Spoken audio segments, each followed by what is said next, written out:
Israel, the only democracy in the Middle East.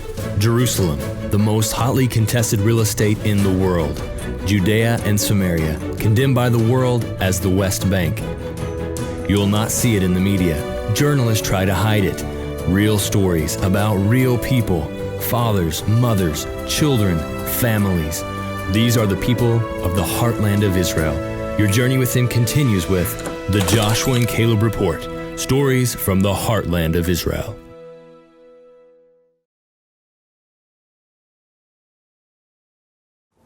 Now, okay, so here, this is the Gaza Strip, okay? Egypt, Mediterranean, Golan Heights. Here we have about Haifa. Here we have Tel Aviv, Ashdod, Ashkelon, Jerusalem, Beersheba. Judea and Samaria is more or less something like that, more or less. Sea of Galilee. Sea of Galilee, Dead Sea, and here's Eilat. So we are now at the moment right over here. Wow. So this area, more or less, around the Gaza Strip, is dominated by one unit, one army unit, that we all belong to that army unit. And its responsibility is more or less 10 kilometers inside Israel and the Gaza Strip. All what's happening in the Gaza Strip, plus inside Israel. There are two brigades, but we'll talk about just this part. We are 32 settlements in the southern part of the Gaza Strip. 32 settlements all around the Gaza Strip, from 100 meters away from the border to 10 kilometers. There's 32 settlements. Actually, it's under one municipality, civilian municipality, and under one brigade, army brigade, that we belong to that army brigade. Where we're standing now is Kibbutz Ein HaShlosha, which is approximately just under 3 kilometers from the border. Okay? This is the border, so we're now standing about 3 kilometers from the border. The two major problems that we've had for the last many years, we've had one major problem, and another one is added. First of all is the mortars and the rockets. Yeah. What's important to know, that, and everyone should know this, most of Israel, doesn't matter where you are, if you're in Eilat, Jerusalem, Ashdod, Ashkelon, Tel Aviv, and further, you have the Iron Dome, which is supported by the states, technology, money, and everything. This part, these 10 kilometers, nothing. Wow. Two reasons. This area, there's 50,000 people. Around this whole area is 15,000 people. There's one city of Sderot that is over here, 25,000. And then you have another 72 kibbutzim and mushavim. This is here 32 and the rest are over here. Altogether 50,000. Iron Dome, it's about $50 million plus minus. Wow. And every rocket. So they put it mainly for all the major cities that you have. They're all covered. Second thing, the closer you go to the launch, it is less effective. So even if we had it here, it is not effective. The technology against mortars, mainly mortars, which are between 5 and 8 kilometers, 5 and 7 kilometers, we do not have the technology yet. So we have a problem. We have this whole area. If we have a siren, we have between 5 and 15 seconds to get into a bomb shelter. Wow. Sometimes you won't even hear the siren, you'll just hear the explosion.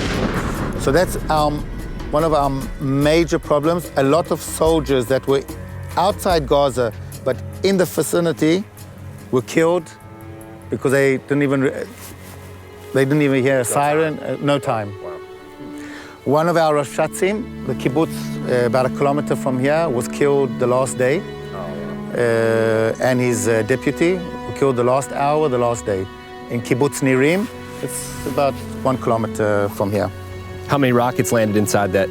Now, the different, okay, all together in the conflict from the 7th of July and the 28th of August, there were over 4,770 rockets to the whole of Israel. To what we called Otef Aza, the surroundings of Gaza, just less than 4,000. So 700 and a bit were to the whole of Israel, Tel Aviv, Beersheba, Jerusalem, and over 4,000 was in this area. Out of those 4,000, 1,100 were mortars, which you can't do anything against it in this area, this whole area. Wow. The mortars come about like this. This is, and there's not much you can do. Wow. The second problem, and this one thing the government has been doing in the last couple of years is every house that doesn't have a bomb shelter, they are building bomb shelters. Every house? Every house, but only to 7 kilometers. I live 7.5. I have a bomb shelter because my house is quite a new house. 20 years ago, 30 years ago, I don't know the date, the government had a law that every new house has to have a bomb shelter. But all the houses that have built, I think before 84, do not have bomb shelters. A lot of friends of ours during the conflict asked us to come and stay with them. My daughter didn't go. Why? Because in my house I have a bomb shelter. She felt safe. Although all the sirens and everything, but she felt safe. But a lot of my neighbors in my Mushav, we don't have any bomb shelters, and they don't have, it's a lot of money. Wow. The second problem we have is the tunnels. The tunnels that I'm going to take you to is over 3 kilometers, 1.5 kilometers inside Gaza, and 1.5 kilometers outside Gaza. It took them over 6 years to build. Whoa. When you see the tunnel, you can understand. Only when you see it, you'll see the hate, the technology, their technology, the will to surprise us. And this tunnel is 1 out of 32 that were found and partially blown up.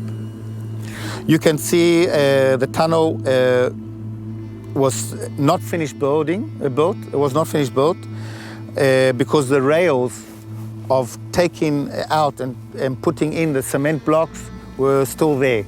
Usually when a tunnel's finished, all the rails are taken out. Wow.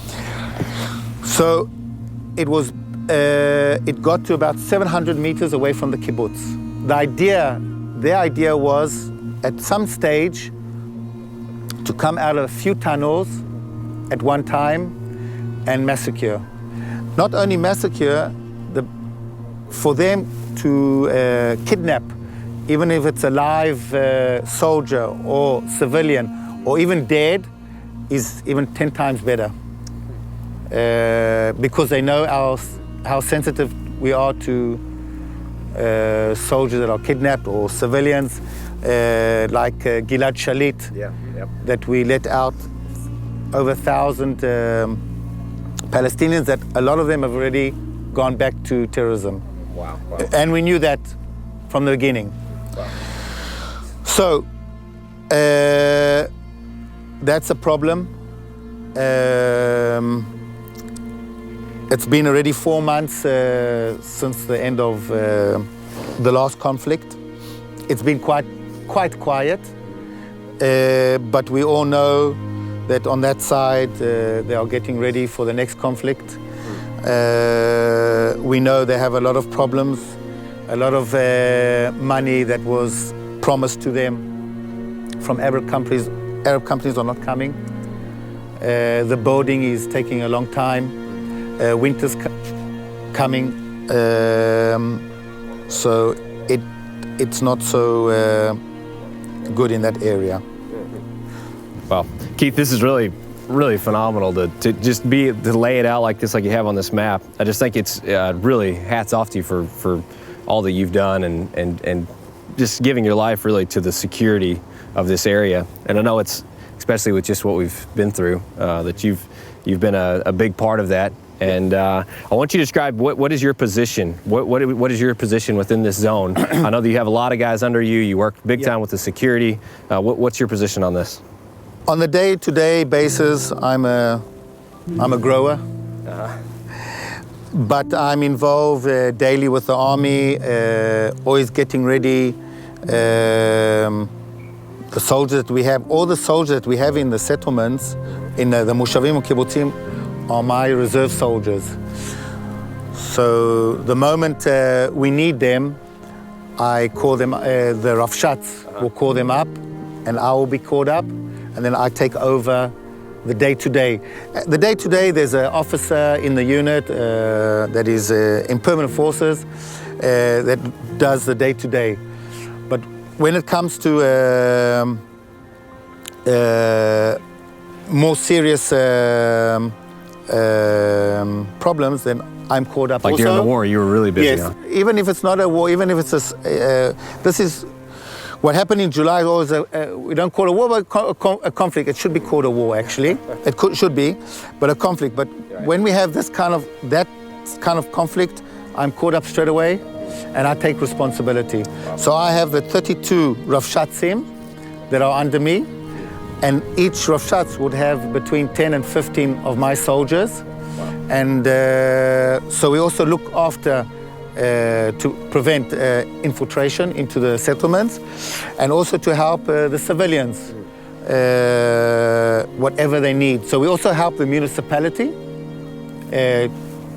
to keep the day-to-day life, and also to try and prevent any infiltration into the settlements. Yeah. You mentioned that and I know there's been a lot of hardships throughout this season. Specifically, you mentioned one of your Ravshats, one of your head securities, actually died on the last day. Was killed, yeah. And that's horrific. I want to know if there's anything throughout this season, especially with the last season you just went through, was there any miracles, like anything that you could say was just a totally just really the hand of God at work to keep you safe in this area?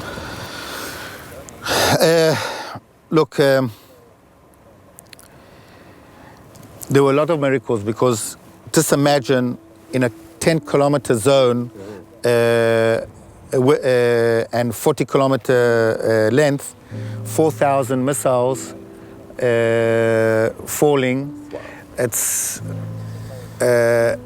unbearable. It's really unbearable.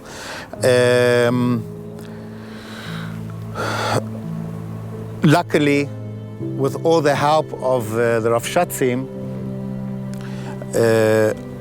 very few people were injured. Very few, and that's also because of the Rafshatzim, also because of the army, also of the responsibility that each family took upon himself to listen to what the army has to say. This area straight away becomes army area. And the 32 Rafshatzim worked 24 hours a day. And I think that is the miracle, actually, that unfortunately 4 civilians were killed. Besides the 67 soldiers, only 4 civilians, and that's because 4 civilians in this area and another 2 further away. So about 6 civilians. But this area been hit 4,000 times.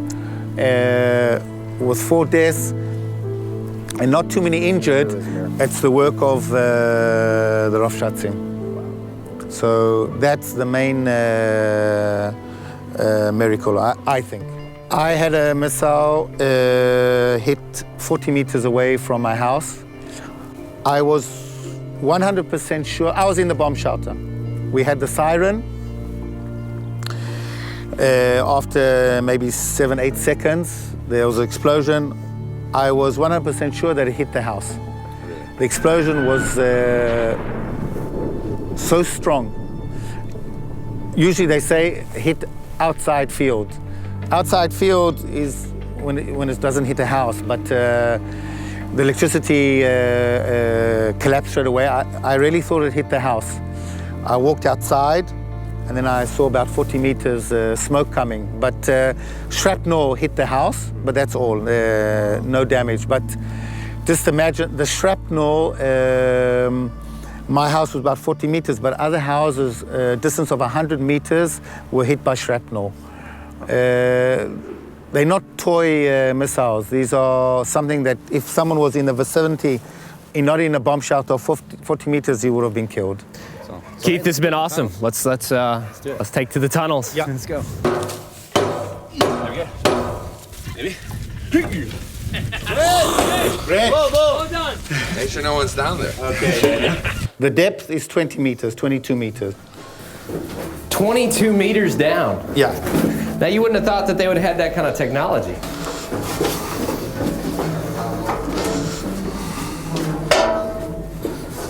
So this tunnel is totally cut off from. Yeah, just take this in your mind. Okay. That this, That. like there. We just dug Okay. down and then just put the stairs. Okay. Okay, this is the tunnel. This sand is from 2 months ago because of the weather. Okay. But these are concrete blocks Really? that have metal in there. You have the arches. You have the rails that I was telling you about. That they I see, yeah. they took out sand, and then they made the blocks. They had a factory They made it there. there under a closed area, like a Greenhouse side, right? either a greenhouse or not a synagogue, a mosque, mosque, yeah. something like that, because otherwise you can see the sand. So they kept the sand in a closed area, made the cement there, made the blocks, and then they brought with the rails the blocks. This whole, now you can see, I don't know if you can see there, on the left-hand side, it's all electricity Yeah. equipment. Really? Yeah. So it's and there was lights and everything. Yeah, lights and everything. Yeah. Now this is a exit. You can see it. This was to this direction was to stand a post that we have a tank there, and 6 barrels of dynamite was under the tank. No. So the idea was that this one will go to the kibbutz. That one they will detonate the tank, the barrels under the tank, and they'll come out next to the kibbutz and do what they have to do at the same time. No way. So this how soon was this to be played upon? Look here, they were about 700 meters away from the kibbutz, so maybe, I don't know, could have a month, 2 months. It Was it doesn't. a freak thing that you caught it, or was there some technology like some? No. it was just- This particular tunnel was detected by a farmer. really? that So was- there wasn't some kind of intelligence that realized what was happening. Not this one particularly. How did he Not detect the- it? Like what happened? He was he started cultivating the ground here, getting ready for planting, and he just saw a small hole, but very small. But he didn't realize they didn't water the area for a long time. He said, "Why should there be a small hole, dip, like a- like a dip?" Yeah. He called the Rafshats. The Rafshat said something's wrong. They called the trackers. The trackers came in and said something's wrong. And then they started digging. They had to dig 20 meters down, 22 meters down, and then they got to the arches. And that's exactly over here. That's where we're at. So this part they closed, they blew up, because this is Gaza, and this is they kept it. Wow. But it was empty. Just The mud filled it up. the mud filled up recently, yeah. But you can see it goes almost a kilometer like this. Look at the equipment. Look how much money and effort to build this with the electricity and with everything, and also. This is unbelievable. That's They're incredible. putting a huge amount of resource into this. Yes. And how A many lot.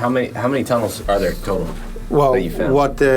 what we found in July, August was 32. Just like this one. And you think there's More or less. More or less. Do you think there's more? I don't know. You know, that's what you pray that there's not. If you think about logically, I'm sure there is. What are they? There's 32 that we found. You never know what you don't find. You never know what ships of ammunition. We found a lot of ships coming into Gaza and detecting, but what haven't we found? Right. What haven't we detected? So you never know, but if you think it logically, look how much effort they put into it.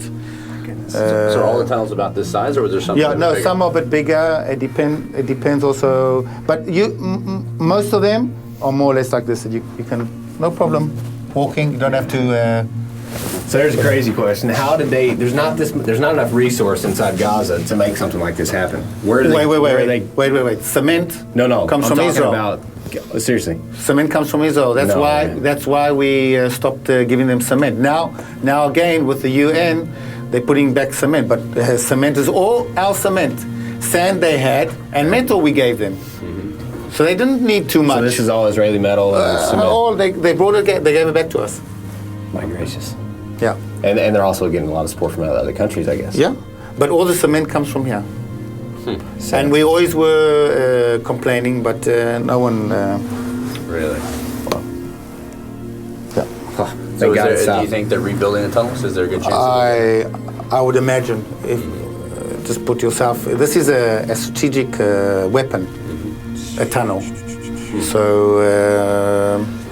And this is all done by hand, right? They don't have like some kind of maybe small equipment, small machines, but so where's all this dirt going though? Like, I mean, it's got to go somewhere. Goes, like I said, to the mosque. Yeah. And then they mix it with cement and bring it back as cement blocks. So the dirt too. Yes. So this is mainly sand, I guess. It's coming from the sand. There. The sand, the cement we supplied, the metal we supplied, the sand they had, and that's what they made all these arches and support. Keith, thanks for what you're doing. This is a phenomenal thing. Thanks for keeping these communities safe. Yep.